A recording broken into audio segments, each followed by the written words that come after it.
it's no coincidence in my mind that, God has been dealing with me personally with pride. Many of us don't like to talk about our pride. Is this guy gonna be too? Just pretend he's not there. Maybe I'll put that graphic up, because he gets too much attention. He he pulls attention away from me, and it's all about me, right?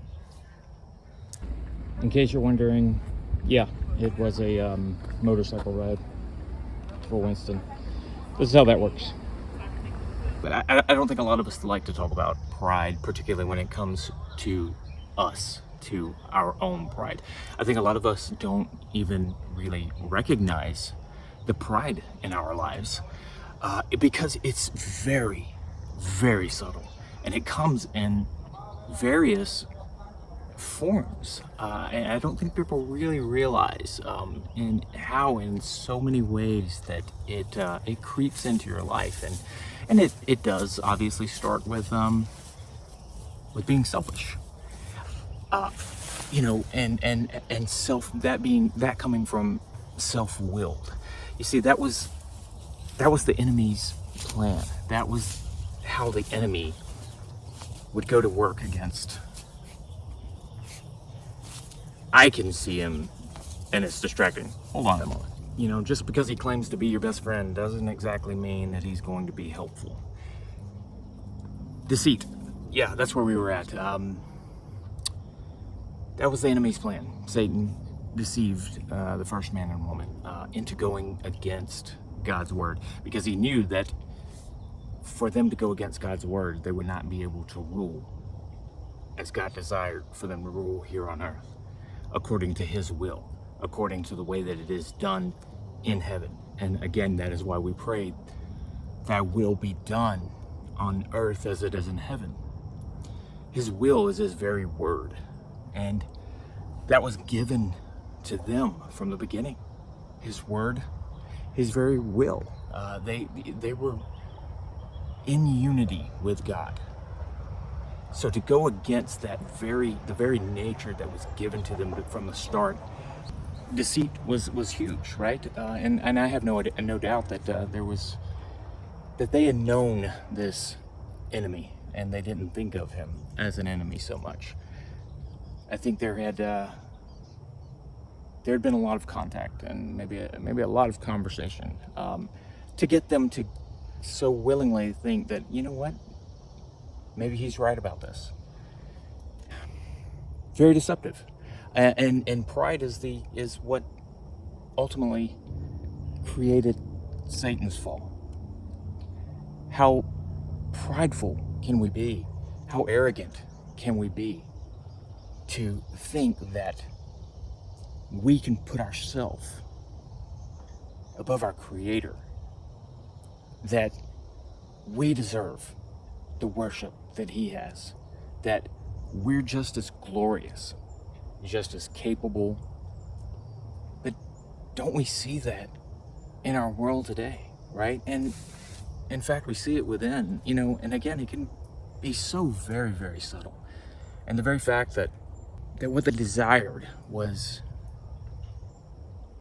knowledge, right? God wasn't keeping anything from them. He was protecting them, though. But to understand that what he was saying is that you will know good and evil. You will know evil. You will experience evil. To really know something, we've got to experience it firsthand. And he was trying to keep them away from having to go through that experience. It was because he loved them that he was saying, don't go this route.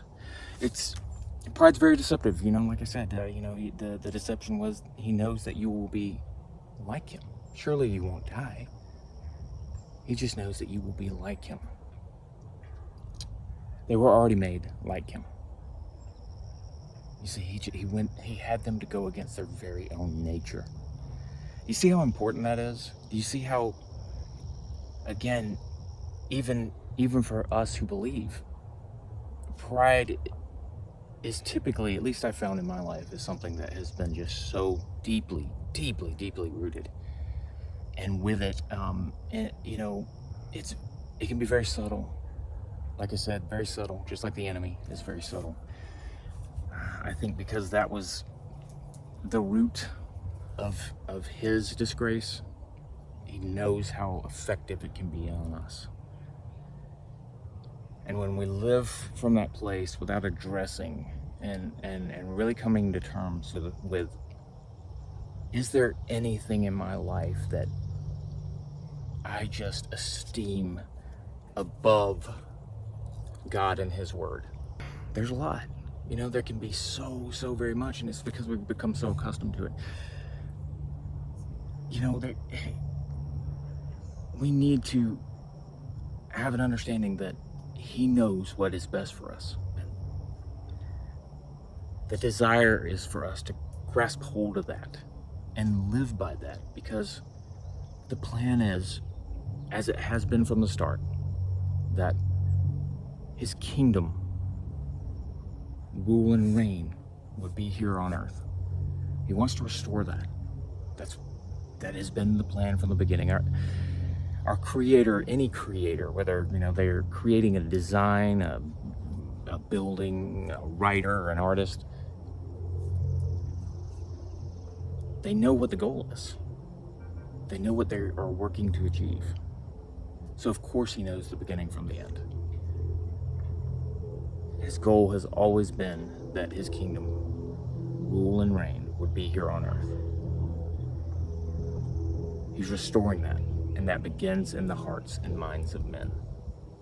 And that is why issues such as pride, or any other number of issues that we have that is keeping us from living from that fullest potential, they need to be dealt with, rooted up and torn out. I'm writing a book called Dividing Soul and Spirit, and that's one reason why I've not been able to do as much as I'd like through video. And I'm being really challenged on trying to finish it and get that out there so that people will have an understanding of how all of what I'm saying applies to his kingdom. And we see it throughout history. On the pages of the Bible, we see it play out, and how he has been desired to establish his kingdom here on earth. We seek our way above his, and that's always gotten in the way. And again, that's ultimately due to pride. It's the pride of life. It's the pride in ourselves, and that's got to get ripped away. The only way you can do that is be honest with yourself.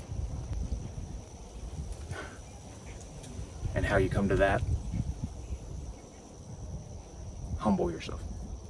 The antithesis of pride. Make me more like